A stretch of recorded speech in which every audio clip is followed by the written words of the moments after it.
సంధ్యా theatre వద్ద December 4న జరిగిన ఘటన, ఆ తర్వాత అల్లు అర్జున్ పైన కేసు, రేవంత్ రెడ్డి ప్రభుత్వం అనుసరించిన వైఖరి, అల్లు అర్జున్ ప్రెస్ కాన్ఫరెన్స్, ఈ పరిణామాలన్నీ మనకు తెలుసు. ఇంత జరుగుతున్నా పవన్ కళ్యాణ్ ఎందుకు మాట్లాడడం లేదు? పవన్ కళ్యాణ్ కేవలము సినిమా హీరోయే కాదు, ఆయన కుటుంబ సభ్యుడు అల్లు అర్జున్. అలాగే ఆయన ఒక రాజకీయ నాయకుడు, ఒక పార్టీ నాయకుడు. మరి అల్లు అర్జున్ ఈ వ్యవహార వర్సెస్ రేవంత్ రెడ్డిగా తెలంగాణలో రాజకీయం అందామా లేదా సామాజిక చర్చ అందామా, డిస్కోర్స్ అంతా జరుగుతున్నప్పుడు పవన్ కళ్యాణ్ సైలెన్స్ ఏం సమాధానం చెప్తుంది? పవన్ కళ్యాణ్ ఎటువైపు, ఎవరిది రైట్ అంటున్నాడు, ఎవరిది రాంగ్ అంటున్నాడు? ఇలాంటి అనేక ప్రశ్నలు ముసురుకుంటున్న వేళ పవన్ కళ్యాణ్ నోరు విప్పాడు. పవన్ కళ్యాణ్ అన్నట్లు నేను ఎంత ఆబ్జెక్టివ్గా ఉండదలుచుకోవాలనుకున్నానో అంత ఆబ్జెక్టివ్గా ఉండగలగాలో ఉంటున్నాను కూడా అన్నాడు. I'm as objective as possible అన్నాడు. నిజమే, ఎందుకంటే ఆయనకు చాలా కత్తి మీద సామిది. ఎందుకంటే ఆయన పార్టీ, ఆయన మిత్రపక్షమైన భారతీయ జనతా పార్టీ ఇక్కడ పెద్ద ఎత్తున అల్లు అర్జున్ వెనుకేసుకొస్తూ రేవంత్ రెడ్డిని అటాక్ చేస్తున్నారు. రేవంత్ రెడ్డి కావాలని అల్లు అర్జున్ను టార్గెట్ చేస్తున్నారు. అల్లు అర్జున్ రేవంత్ రెడ్డి పేరు తీయకపోవడం ఎందుకు కారణం అంటూ జనసేన పవన్ కళ్యాణ్ మిత్రపక్షం ఆరోపిస్తోంది. ఆంధ్రప్రదేశ్లో బీజేపీ ఏమో నిట్టనిలువునా చీలిపోయింది. పురంధేశ్వరమో అల్లు అర్జున్కు మద్దతుగా ఉంటే విష్ణుకుమార్ రాజు రేవంత్ రెడ్డికి మద్దతుగా ఉన్నాడు. సో పొలిటికల్గా ఏ స్టాండ్ తీసుకోవాలి అనేది ఒక క్వశ్చన్. రెండవది, మెగా అల్లు కుటుంబాల మధ్య విభేదాలంటూ అల్లు అర్జున్ ఫోకస్గా ఎన్నికలకు ముందు నుంచి వైసీపీ ఎమ్మెల్యే అభ్యర్థికి మద్దతుగా అల్లు అర్జున్ వెళ్ళినప్పటి నుంచి నడుస్తుంది డిబేట్. ఈ డిబేట్ అల్లు అర్జున్ వ్యాఖ్యలు, అంతకుముందు పవన్ కళ్యాణ్ సినిమాలపైనే చేసిన వ్యాఖ్యలు, ఒక రకంగా పుష్ప పైన పరోక్షంగా స్మగ్లర్లు హీరోలు అవుతున్నారని చేసిన వ్యాఖ్యలు, ఇవన్నీ కూడా మనం చూసాం. అంటే ఈ పర్సనల్ ఫ్యామిలీ వివాదం కూడా ఇందులో ముసురుకొని ఉంది. సయానా అయిన సినిమా యాక్టర్, సినీ పరిశ్రమలో భాగం. సో ఇన్ని రకాల అంశాలు ముడిపడి ఉన్నప్పుడు ఆబ్జెక్టివ్గా ఎంత ఆబ్జెక్టివ్గా మాట్లాడినా ఎవరికి కావలసిన కంక్లూజన్ వాళ్ళు తీస్తూనే ఉంటారు. You cannot avoid. సో అది కానీ పవన్ కళ్యాణ్ మాట్లాడగలిగినంత జాగ్రత్తగా మాట్లాడాడని అనిపిస్తోంది. కానీ అందులో సటిల్ మెసేజ్ మాత్రం చాలా క్లియర్గా ఉంది. అందులో అనేక రకాల బిట్వీన్ ద లైన్స్ కనుక పవన్ కళ్యాణ్ స్పీచ్, నేను కొన్ని నిమిషాల పాటు ఉంది అది, ఆ స్పీచ్ నేను చాలా జాగ్రత్తగా గమనించాను కూడా. సో ఆ స్పీచ్లో క్లియర్గా Pawan Kalyan between the lines చాలా మాట్లాడాడు. కానీ ఓవరాల్గా సమ్ అండ్ సబ్స్టెన్స్ ఏంటి, కంక్లూజన్ ఏంటి, టోన్ అండ్ టెనర్ ఏంటి అంటే మొదటి సెంటెన్స్లోనే చెప్పాడు, గోటితో పోయేదాన్ని గొడ్డలి దాకా తెచ్చుకున్నారు అని. ఎవరు తెచ్చుకున్నారు అంటే చాలా క్లియర్గా పుష్ప టీం పైన ఆయన బ్లేమ్ మోపాడు. క్లియర్గా పదే పదే పుష్ప టీంను టార్గెట్ చేశాడు, అల్లు అర్జున్ను టార్గెట్ చేయకుండా జాగ్రత్త పడ్డాడు.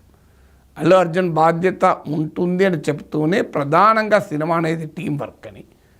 సో టీంను ఈ మొత్తం వ్యవహారంలో పుష్ప టీం వ్యవహరించిన తీరును తప్పుపట్టాడు. తెలివిగా పొలిటికల్గా రేవంత్ రెడ్డిని తప్పుపట్టలే, ఫిలిం స్టార్గా అల్లు అర్జున్కి కూడా పెద్దగా తప్పుపట్టలే. అందువల్ల అటు పాలిటిక్స్లోనూ ఇటు ఫ్యామిలీకి ఎంబరాసింగ్గా లేని పుష్ప టీం మీద పడ్డాడు పవన్ కళ్యాణ్. చాలా వ్యూహాత్మకంగా పుష్ప టీం టార్గెట్ చేశాడు. మీరు గమనించండి, పవన్ కళ్యాణ్ అన్న దాంట్లో టీం వాళ్ళు ఎవరైనా చెప్పి ఉండాల్సిందే అల్లు అర్జున్కు. అల్లు అర్జున్ లోపలకు వెళ్ళిన తర్వాత చెప్పి ఉండాల్సిందే. టీం వారికి తెలుసు కదా బయట ఏం జరుగుతుందో అన్నాడు. కానీ రేవంత్ రెడ్డి అసెంబ్లీలో చెప్పింది, పోలీస్ కమిషనర్ చెప్పింది, అల్లు అర్జున్కు ఏసీపీ వెళ్ళి చెప్పాడు. అయినా నేను సినిమా చూస్తానని కూర్చున్నాడు. డీజీపీ అరెస్ట్ చేస్తానని అంటే తప్ప బయటికి రాలేదు. అల్లు అర్జున్కు చనిపోయిందని తెలిసినా కూడా మళ్ళీ వెళ్ళేటప్పుడు చేతులు ఊపుకుంటూ వెళ్ళాడు. ఇది రాష్ట్ర ప్రభుత్వ ఆరోపణ. ఈ ఆరోపణ పైన క్లియర్గా పవన్ కళ్యాణ్ డిస్టెన్స్ అయ్యాడు. ఇక్కడ అల్లు అర్జున్ వైపుగా మాట్లాడాడు. అంటే అల్లు అర్జున్కు ఎవరైనా చెప్పి ఉండాల్సి ఉండే అని. అంటే అల్లు అర్జున్ నాకు తెలియదు బయట ఏం జరిగింది, నాకు నెక్స్ట్ డే మార్నింగ్ తెలిసి షాక్ అయ్యాను అని అల్లు అర్జున్ చెప్పాడు. ఇక్కడ అల్లు అర్జున్ వాదనతో అంగీకరించాడు పవన్ కళ్యాణ్. రేవంత్ రెడ్డి వాదనతో అంగీకరించలేదు, పోలీస్ వర్షన్తో అంగీకరించలేదు. అల్లు అర్జున్ చెప్పిన దాన్ని ఆయన సమర్థించాడు. అఫ్కోర్స్ ప్రతి దాంట్లో ముందేం జరిగిందో వెనుకం జరిగిందో నాకు తెలియదు అనుకుంటానే చెప్పాల్సిందంతా చెప్పాడు. సో అందువల్ల పుష్ప టీంను ఓవరాల్గా తప్పంటూ గోరుతో పోయేదాన్ని గుడ్డలతో తెచ్చుకున్నారు. మానవత్వం ఎక్కడో కాన లోపించింది. ఈ మొత్తం వ్యవహారం చూస్తే ఈ తర్వాత దీన్ని ప్రాపర్గా హ్యాండిల్ చేయలేదు, ఇలాంటి పదాలు వాడారు. బహుశా అల్లు అర్జున్ ప్రెస్ కాన్ఫరెన్స్ను ఇండైరెక్ట్గా మాట్లాడినట్టు అనిపించింది. అది నేను కూడా చెప్పాను, అసలు ఆ ప్రెస్ కాన్ఫరెన్సే పెట్టాల్సింది లేకుండా ఒక వీడియో విడుదల చేసి వదిలేయాల్సిందే అని. బహుశా పవన్ కళ్యాణ్ కూడా ఆ డైమెన్షన్ చెప్పినట్టుగా కనిపించింది. ఆ తర్వాత జరిగిన పరిణామాలు రిపిల్ ఎఫెక్ట్గా అవి ఎవరి చేతిలో ఉండవు, దాన్ని సరిగా హ్యాండిల్ చేయలేదు అని. కానీ పవన్ కళ్యాణ్ ఆర్గ్యుమెంట్ను సమర్థిస్తూ పవన్ కళ్యాణ్ తెలిసినాక కూడా సినిమా లోపల చూస్తూ ఉన్నాడన్న ముఖ్యమంత్రి వాదనను, పోలీస్ వాదన పవన్ కళ్యాణ్ అంగీకరించలే. సో అక్కడ పవన్ కళ్యాణ్కి అనుకూలంగా మాట్లాడాడు. ఇక పవన్ కళ్యాణ్ రోడ్ షో చేశాడు అన్నది పోలీస్ ఆరోపణ, ముఖ్యమంత్రి అసెంబ్లీలో ఆరోపణ.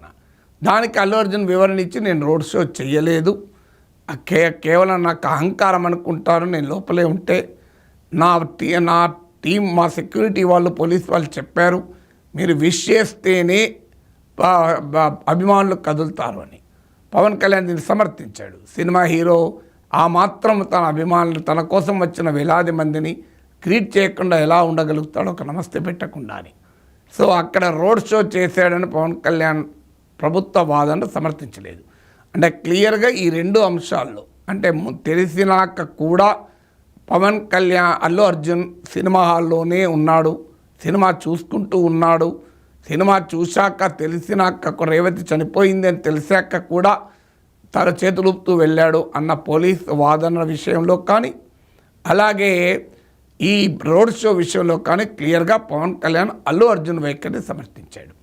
రేవంత్ రెడ్డి వైఖరిని సమర్థించలేదు, పోలీస్ వైఖరిని సమర్థించలేదు. ఇక అల్లు అర్జున్ ఎక్కడ తప్పుపట్టాడు అని కనుక మనం పరిశీలిస్తే అల్లు అర్జున్ను పెద్దగా తప్పుపట్టలే. ఎక్కడైనా టీంను టార్గెట్ చేశాడు. పుష్ప టీం అంటే ప్రొడ్యూసరు, డైరెక్టరు ఎవరో ఒకరు అల్లు అర్జున్ వెళ్ళినా వెళ్ళకపోయినా అల్లు అర్జున్ కూడా వెళ్తే బాగుండేది, వాళ్ళ ఇంటికి వెంటనే పోయి ఉండేది, ఎక్కడో అక్కడ మానవత్వం లోపించింది అని వ్యాఖ్యానించాడు. పోయారో లేదో నాకు తెలియదు కానీ అంటూనే పోయి ఉంటే బాగుండేది, సాలిడారిటీ వ్యక్తం చేసి ఉంటే బాగుండేది అంటూ అల్లు అర్జున్ కూడా వెళ్ళాల్సి ఉండే అని చెప్తూ అల్లు అర్జున్ వెళ్ళనందుకు తప్పుపట్టలే. అల్లు అర్జున్ కాకపోయినా ఎవరైనా ఆయన తరఫున వెళ్ళి ఉంటే బాగుండేది అని అక్కడ కూడా చాలా క్లియర్గా టీమును తప్పుపట్టాడు. ఇక అల్లు అర్జున్ రేవంత్ రెడ్డి పేరు చెప్పకపోవడం వల్లనే సీఎంకు కోపం వచ్చింది. అల్లు అర్జున్ పైన కావాలని రేవంత్ రెడ్డి పగబట్టి కక్షపూరితంగా వ్యవహరిస్తున్నాడు, ఇలాంటి ఆరోపణలన్నీ రేవంత్ రెడ్డి పైన పొలిటికల్ సర్కిల్స్ నుంచి వస్తున్నాయి. వాటిని క్లియర్గా పవన్ కళ్యాణ్ ఖండిస్తూ రేవంత్ రెడ్డికి అనుకూలంగా మాట్లాడాడు. ఎందుకంటే ఇక్కడ అల్లు అర్జున్ వర్సెస్ రేవంత్ రెడ్డి వ్యవహారం కాదు, ఇది Revanth Reddy versus opposition, BRS కానీ బీజేపీ కానీ. అందువల్ల అల్లు అర్జున్తో సంబంధం లేదు. ఈవెన్ అల్లు అర్జున్ కూడా ప్రెస్ కాన్ఫరెన్స్లో ప్రభుత్వానికి తప్పు లేదు, ఏ వ్యవస్థది తప్పు లేదని కూడా చెప్పాడు. సో అందువల్ల రేవంత్ రెడ్డి వర్సెస్ అల్లు అర్జున్ ఉన్న చోట క్లియర్గా రోడ్ షో విషయంలో కానీ, సినిమా హాల్లో తెలిసినాక కూడా కూర్చున్నాడు అనే విషయంలో కానీ క్లియర్గా పవన్ కళ్యాణ్ ఇది విత్ అల్లు అర్జున్. కానీ రేవంత్ రెడ్డి వర్సెస్ అల్లు అర్జున్ లేని అంశాలు ఉన్నాయి, అక్కడ మాత్రం క్లియర్గా రేవంత్ రెడ్డి వైపు ఉన్నాడు. సో పవన్ కళ్యాణ్ చాలా వ్యూహాత్మకంగా మాట్లాడాడు. సో అల్లు అర్జున్తో వివాదం ఉన్న చోట రేవంత్ రెడ్డితో డిఫర్ అయ్యాడు, కానీ ఆ డిఫర్ కూడా చాలా జాగ్రత్తగా డిఫర్ అయ్యాడు. కానీ Allu Arjun versus political opposition ఉన్న చోట మాత్రం Revanth Reddy versus political opposition ఉన్న చోట మాత్రం అవుట్ అండ్ అవుట్ రేవంత్ రెడ్డికి అనుకూలంగా మాట్లాడాడు. ఆ ప్లేస్లో నేనున్నా కేసు పెట్టేవాడిని, రేవంత్ రెడ్డికి ప్రత్యేకంగా ఎందుకు కోపం ఉంటుంది, పేరు మర్చిపోయినందుకు కోపం ఉండే అంత స్థాయికి కాదు, ఆయన చాలా ఎదిగిపోయాడు, ఆయన చాలా నాయకుడు. అసలు రేవంత్ రెడ్డి అన్ని రకాల సాయం చేయాలనో అన్ని రకాల సినీ పరిశ్రమ చేశాడు. సినిమా టికెట్లు పెంచుకొని ఇచ్చాడు, పుష్పకు కూడా పెంచుకొని ఇచ్చాడు, మీకు అల్లు అర్జున్ మామకు కూడా కాంగ్రెస్ నాయకుడు అంటూ ఇవన్నీ చెప్పాడు. ఇవన్నీ సరిగ్గా రేవంత్ రెడ్డి వాదనలు. ఇవన్నీ మీరు ఆస్తక్ ఇంటర్వ్యూలో చూడండి. రేవంత్ రెడ్డి చెప్పిన విషయాలు ఇవన్నీ.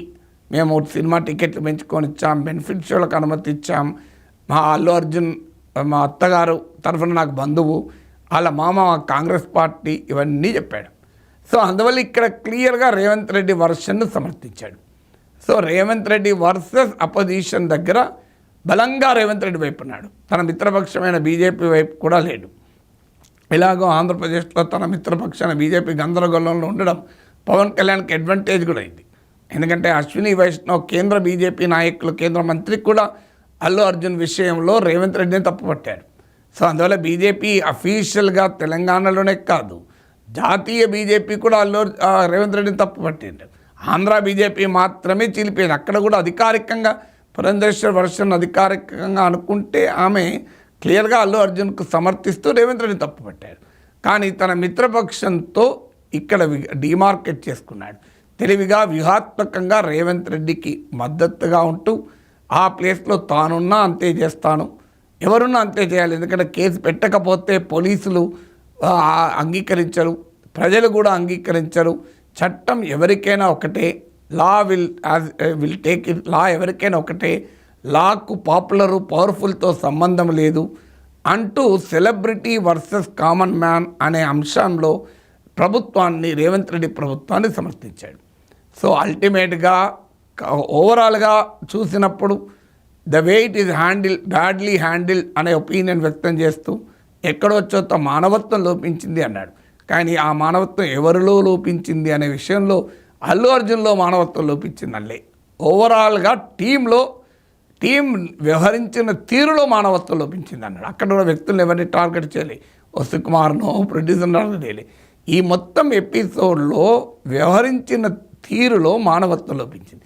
అంటే ఈ was not subjectively referring anybody, వ్యక్తిగతంగా ఎవరిని అనలేదు, వ్యవస్థాగతంగా ఆబ్జెక్టివ్గా ఈ మొత్తం వ్యవహరించిన తీరులో ఎక్కడో చోట మానవత్వం లోపించింది, సరిగా హ్యాండిల్ చేయలేదు, గోటితో పోయేదాన్ని గొడ్డలతో దాకా తెచ్చుకున్నారన్నాడు. ఐ థింక్ ఇది the most possible objective manner Pawan Kalyan. ఇంతకన్నా ఆబ్జెక్టివ్గా మాట్లాడడం అంత సులభమేం కాదు. సో అక్కడ ఎలాంటి విమర్శలు రాకుండా అల్లు అర్జున్ను మళ్ళీ రేపొద్దు నుంచి మెగా అల్లు అంటూ కథనాలు రాకుండా పొలిటికల్గా ఎక్కడ ఎలా ఉండాలో అలా ఉన్నాడు, వ్యక్తిగతంగా ఎలా ఉండాలో అలా ఉన్నాడు. సో ఓవరాల్గా వెరీ టైట్ వాకింగ్ చేశాడు. సో పవన్ కళ్యాణ్ చాలా జాగ్రత్తగా వ్యూహాత్మకంగా చిక్కడు దొరకడు అనే రీతిలో సో చాలా సూటిగా సమాధానాలు చెప్తూ కూడా అల్లు అర్జున్ వైపు ఉన్నాడా, రేవంత్ రెడ్డి వైపు ఉన్నాడా అంటే ఇద్దరి వైపు ఉన్నాడు. ఎవరి వైపు లేడా అంటే ఎవరి వైపు లేడు.